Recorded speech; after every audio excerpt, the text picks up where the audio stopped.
जी हाँ दोस्तों, हमने सीखा पार्ट 1। पार्ट 1 में स्टेप 1।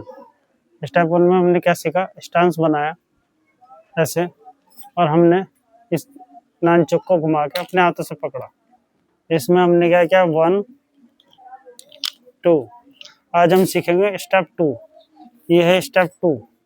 ठीक, आपने क्या करना है? ये ठीक दोस्तों, ये